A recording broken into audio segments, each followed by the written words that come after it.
अस्सलाम वालेकुम प्यारे बच्चों, उम्मीद करता हूँ आप ठीक होंगे। ये वीडियो लेक्चर क्लास 9 की एक्सरसाइज 7.2 का है। इसके 6 सवाल पहले हो चुके हैं। अगर आपने वो नहीं देखे तो इस वीडियो के डिस्क्रिप्शन में लिंक मौजूद होंगे, उनको देख लें ताकि ये क्वेश्चन आपको आसानी से समझ आ सके। पहले ये जो नई बुक आई है इनमें क्वेश्चंस थोड़े से उन्होंने समझ लें टेक्निकली लिखे हुए हैं, हमने उनको देख समझना है। सवाल उस वक्त सही तरीके से हम हल कर पाएंगे जब बात हमें समझ आएगी। इस सवाल में उसने कहा है find an equation of the perpendicular bisector of segment. एक इक्वेशन बनाए किसके लिए, ये मैं ड्रा कर रहा हूं। फॉर एग्जांपल ये परपेंडिकुलर, ये एक सेगमेंट है ए से बी, ये ए ये बी। ए की वैल्यू कितनी है 3, 5 और बी की वैल्यू क्या है 9, 8। ये हमें एक सेगमेंट दिया गया है, उसकी जो एंड पॉइंट्स हैं ए और बी उनकी वैल्यू दी गई है। अब उसने कहा है find an equation of the perpendicular bisector. इस सेगमेंट के ऊपर एक परपेंडिकुलर बाइसेक्टर है, उसकी इक्वेशन हमने बतानी है। अब ये फॉर एग्जांपल मैं ड्रा कर रहा हूं, ये हमारे पास एक परपेंडिकुलर बाइसेक्टर है, ये हमारे पास परपेंडिकुलर बाइसेक्टर, इसको मैं एम का नाम दे रहा हूं इस पॉइंट को। अब सवाल को थोड़ा सा समझना है। ये जो था परपेंडिकुलर बाइसेक्टर, जो सेगमेंट ए बी पे जिस हिस्से पे टकराया है, मिला है, उसको हमने एम का नाम दे दिया है। वो आपकी मर्जी है, आप उसको जो भी नाम देना चाहें, कोई इश्यू नहीं है।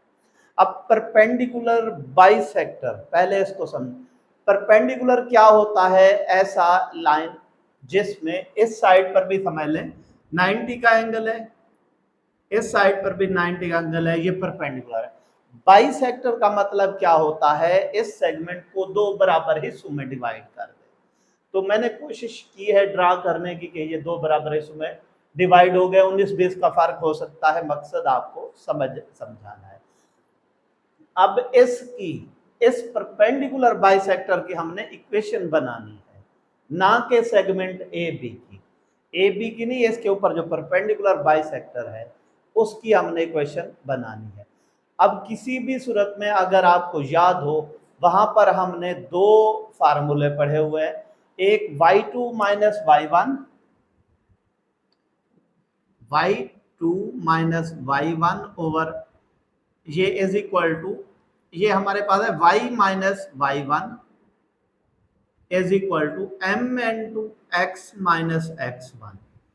अब हमारे पास ये क्या है, ये हमारे पास इक्वेशन है। उसके लिए हमें क्या चाहिए है, एक तो उस जिसकी भी हमने सेगमेंट या जिसकी भी इक्वेशन बनानी है, उसमें एक तो उसको पॉइंट चाहिए एक साइड से, और दूसरा हमें कम अज कम उसका स्लोप चाहिए, एम स्लोप को जाहिर कर। अब ये देखें, ये परपेंडिकुलर बाइसेक्टर है, इट मीन्स इसकी हमें दो चीज़ें चाहिए, एक तो इसका पॉइंट और दूसरा हमारे पास इसका स्लोप।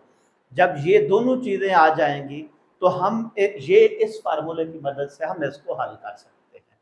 अब हमारे पास ये जो परपेंडिकुलर बाइसेक्टर है, ना तो इस पॉइंट की वैल्यू है एम पॉइंट की, और ना ही इसका स्लोप का पता है। हम इसको मालूम करते हैं, इसको हल करते हैं। कैसे हल करते हैं, पहले तो हम ये देखते हैं, ये ए और B perpendicular bisector, M point ने उसको परपेंडिकुलरली बाइसेक्ट किया, दो बराबर हिस्सों में तकसीम किया। इट मींस एम जो है वो ए और बी के मिड पॉइंट पर है, ए और बी के मिड पॉइंट पर है। इट मींस अगर मैं ए और बी का मिड पॉइंट फाइंड आउट कर लूं तो वो इसकी वैल्यू हमारे पास आ जाएगी, इस पॉइंट। अब पहले हम क्या मालूम करते हैं, mid point of A B. उम्मीद काफी है क्वेश्चन आपको समझ आ गया होगा। Mid point of A B, जिसको हमने किससे जाहिर किया हुआ है, m से, उसका मिड पॉइंट का फार्मूला हमारे पास है x1 plus x2 over 2 y1 plus y2 over 2, ये हमारे पास आ रहा है। अब x1 हमारे पास क्या है, पहली वैल्यू x होती है, x1 y1 x2 y2, ये हमारे पास है। अब x1 हमारे पास क्या आ रहा है 3, इधर से अगर देखें x2 क्या है 9 ओवर 2, हमारे पास 5 प्लस 8 ओवर 2, y1 हमारे पास 5 है, y2 हमारे पास 8 है, 3 और 9 हमारे पास क्या होता है 12 ओवर 2, 13 ओवर 2, ये कैंसिल हो सकते हैं, 6 13 ओवर 2, ये हमारे पास आ गया। उसका जो मिड पॉइंट है उसकी वैल्यू, मीन हमारे पास इधर m की जो वैल्यू आई है वो क्या है 6 13 ओवर 2। अब अगर इस फार्मूले को जहन में रखें तो हमारे पास y minus Y one is equal to M into x minus x1, point आ गया है, y1 भी आ गया, x1 भी आ गया। अब हमें क्या चाहिए, स्लोप चाहिए। स्लोप के लिए तो हमें दोनों साइड के पॉइंट चाहिए होते हैं, लेकिन अगर देखें ये जो लाइन है m वाली परपेंडिकुलर बाइसेक्टर जो है वो ए बी पे क्या है, परपेंडिकुलर है। इट मींस हमने पीछे फार्मूले पढ़े हैं, अगर हम ए बी का स्लोप मालूम कर लें तो हम इस परपेंडिकुलर बाइसेक्टर का भी स्लोप मालूम कर सकते हैं। इसलिए हम पहले क्या मालूम करते हैं, slope of A B. Slope of A B हमारे पास क्या है, y2 minus y1 over x2 minus x1।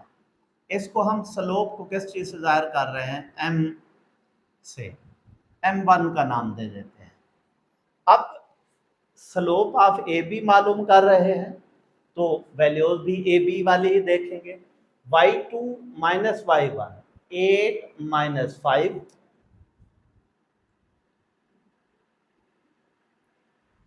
Over, हमारे पास क्या आ जाता है 8 minus 5 y2 minus y1 x2 minus x1 9 minus 3 9 minus 3 हमारे पास आ रहा है।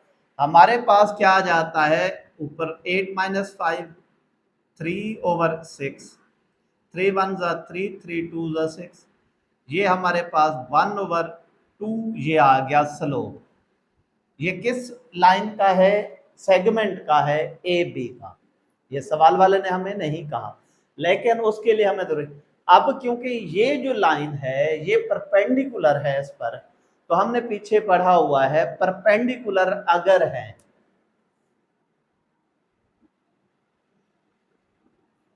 Slope of perpendicular bisector, slope of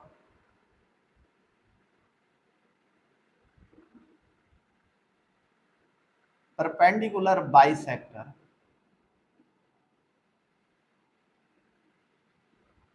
हमारे पास, इसको हम m से जाहिर कर रहे हैं। हम कहते हैं कि अगर दो लाइंस परपेंडिकुलर हैं तो उनके स्लोप क्या होते हैं, हमारे पास इस तरीके से इक्वल होते हैं, m1 is equal to minus 1 over m2, m1 is equal to minus 1 over m2 हमारे पास है। तो इसमें हमारे पास यूं भी हम लिख सकते हैं m1 m2 is equal to minus 1। समझ ले m1 हमारे पास कितना आ रहा है 1 ओवर 2, 1 ओवर 2 है, ये m2 is equal to minus 1, 2 इधर क्या हो रहा है डिवाइड हो रहा है, उधर जा क्या minus 1 multiply by 2, m2 is equal to minus 2। तो अब हमारे पास जो स्लोप ऑफ परपेंडिकुलर बाइसेक्टर है उसको हम इधर m से सिर्फ शो कर रहे हैं, तो वो किसके इक्वल आ जाएगा, -2। क्यों? क्योंकि ये उस पर परपेंडिकुलर है। ये हमारे पास आ गया है -2। ये आपको इस फार्मूले की मदद से मैंने मालूम करके भी दिखा दिया है कि दो लाइंस अगर एक दूसरे के परपेंडिकुलर हैं तो उनके स्लोप का प्रोडक्ट -1 के इक्वल होता है। हमने दूसरा मालूम करना था, तो 1/2 पहला था, 2 इधर डिवाइड हो उधर जाकर मल्टीप्लाई, तो दूसरी लाइन जो उस पे परपेंडिकुलर है उसका स्लोप क्या आ गया है, m-2। अब हमारे पास हम ये फार्मूला अगर देखें इसके लिए यूज कर सकते हैं, x1 y1 भी है। अब x1 y1 है इसका ये पॉइंट और इसी लाइन का स्लोप भी हमारे पास आ गया है using formula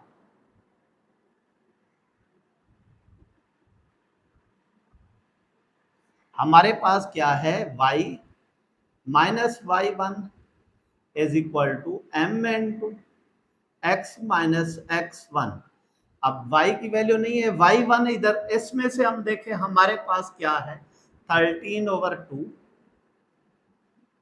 is equal to m हमारे पास क्या है, -2x नहीं है, x -6 हमारे पास है। अब हमारे पास क्या हो रहा है, y minus 13/2 is equal to -2x plus 12। ये हमारे पास है। इसको हम इस साइड पर लेकर आते हैं, क्या हो जाएगा, पॉजिटिव करने के लिए -2x प्लस 2x हो जाएगा, plus 2x plus y -13/2 plus 12 is equal to 0 हमारे पास है। अब इसमें देखिए हमारे पास जो इक्वेशन होती है वो ओवर में नहीं होती, डिनोमिनेटर इसमें सब में क्या आ रहा है, 2 आ रहा है, तो हम डिनोमिनेटर खत्म करने के लिए क्या करते हैं, multiply by 2 on both sides, multiply by 2 on both sides. ये क्यों कर रहे हैं, ये इसलिए कर रहे हैं ताकि डिनोमिनेटर हमारे पास क्या हो जाए, खत्म हो जाए। अब हमारे पास क्या है, ये 2 है, 2 को हर वैल्यू के साथ मल्टीप्लाई करेंगे। 2 जब 2x के साथ होगा तो 4x बन जाएगा, y के साथ होगा तो 2y हो जाएगा। -13/2 के साथ जब 2 को मल्टीप्लाई करेंगे तो 2 से cancel, -13 plus 24 is equal to 0। हमने क्या किया, डिनोमिनेटर खत्म करने के लिए 2 से मल्टीप्लाई किया, 2 2 4x plus 2y minus 2 multiply by 13/2, तो -13 बचा हमारे पास, प्लस 24 इज इक्वल टू 0। हमारे पास क्या आ जाता है, 4x plus 2y plus 11 is equal to 0। ये हमारे पास जो परपेंडिकुलर बाइसेक्टर है सेगमेंट के ऊपर जिसके एंड पॉइंट ए और बी हैं, उसकी इक्वेशन ये बनती है 4x plus 2y plus 11 is equal to 0। उम्मीद काफ़ी है ये क्वेश्चन आपको समझ आ गया होगा। इससे पहले मैं करेक्शन कर दूं, 7 वहाँ पे मैं हमारे पास 11 की बजाय -37 बनता है, उसको आप थोड़ा सा चेक कर लीजिएगा क्वेश्चन नंबर 7 में। क्वेश्चन नंबर 8 को हम समझते हैं। हमारे पास क्या है, find an equation of line through, एक इक्वेशन ऑफ लाइन। अब दो इक्वेशंस हैं, यूं समझ लें, ये और ये। अब उसमें समझने की बात है, जरा गौर से देखें, ये जो इक्वेशन है इसका उसने पॉइंट दिया हुआ है -4 -6, और ये जो लाइन दी गई हॉरिजॉन्टल, इसका स्लोप उसने दिया हुआ है -3/2। ये किसका स्लोप दिया गया है, हॉरिजॉन्टल लाइन का, और उसने पॉइंट जो दिया हुआ है, find an equation of line, एक लाइन की इक्वेशन फाइंड आउट करें जिसका पॉइंट ये है और वो दूसरी लाइन पर परपेंडिकुलर है जिसका स्लोप हमारे पास ये है। अब इसमें हमें इक्वेशन मालूम करने के लिए आपको पहले भी फार्मूला कर दे चुका हूँ। y minus Y one is equal to m into x minus x one. अब हमारे पास इसमें देखे पॉइंट तो दिए गए हैं इसके परपेंडिकुलर के, लेकिन इसका स्लोप नहीं दिया गया। ये जो है ये इस लाइन पर क्या है, परपेंडिकुलर है, तो फिर फार्मूला क्या है हमारे पास, m1 m2 is equal to -1। m1 हमारे पास में लेके आए -3/2, m2 is equal to -1, m2 is equal to -1 multiply by 2/-3। 2 इधर डिवाइड हो रहा है, उस जगह पर मल्टीप्लाई, तो हमारे पास क्या आ जाएगा, m2 इज इक्वल टू 2/3 आ जाएगा। अब इट मीन्स हमने जिस परपेंडिकुलर की इक्वेशन लिखनी है उसका स्लोप ये है। पॉइंट तो उसने दिया हुआ है, स्लोप ये कैसे मालूम किया, ये बुक में फार्मूला लिखा हुआ है। दो लाइंस अगर परपेंडिकुलर हैं तो उनके स्लोप का प्रोडक्ट -1 के इक्वल आएगा। वो फार्मूला यूज करते हुए एक का स्लोप दिया था, दूसरा मालूम किया। अब स्लोप ऑफ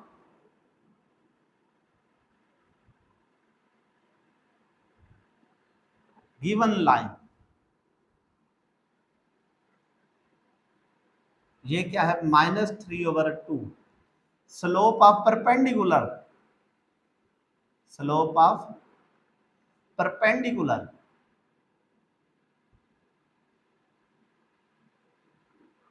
उसको m से जाहिर कर रहा हूं मैं, और m आपको मालूम करके दिखाया हमारे पास क्या आता है, 2/3। उस जगह पे हमने m2 का नाम दिया हुआ है, इधर हम फार्मूले की वजह से इसको m से ही जाहिर करते हैं।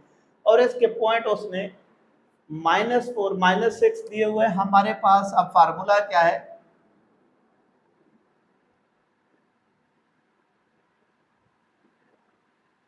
y minus Y one is equal to m into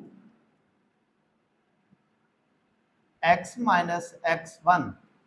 y हमारे पास नहीं है, y1 हमारे पास क्या है, -6, m हमने अभी लिखा है 2/3, x हमारे पास x ही है, x1 हमारे पास क्या है, -4। ये हमारे पास y प्लस 6 2/3 x प्लस 4, ये हमारे पास आ गया है। ये 3 इधर क्या हो रहा है, डिवाइड इस साइड पर आकर क्या हो जाएगा, multiply. 3 into y plus 6 is equal to 2 into x plus 4। 3y plus 18 is equal to 2x plus 8। 2x plus 8। अब x को पॉजिटिव हमने रखना है, x वाली साइड को हम सारे इधर लेकर आते हैं। 0 is equal to 2x minus 3y plus 8 minus 18। 0 is equal to 2x minus 3y minus 10, इसको सीधा कर दे, 2x minus 3y minus 10। Light चले जाने की वजह से थोड़ी सी डिस्टर्बेंस हुई है। 2x minus 3y minus 10 is equal to 0। ये हमारे पास इक्वेशन ऑफ परपेंडिकुलर है। उम्मीद काफ़ी है ये क्वेश्चन भी आपको समझ आ गया होगा। अगर आपको ये क्वेश्चन समझ आ रहे हैं तो चैनल को सब्सक्राइब, लाइक और कमेंट करने के बाद दोस्तों के साथ ज़रूर शेयर करें।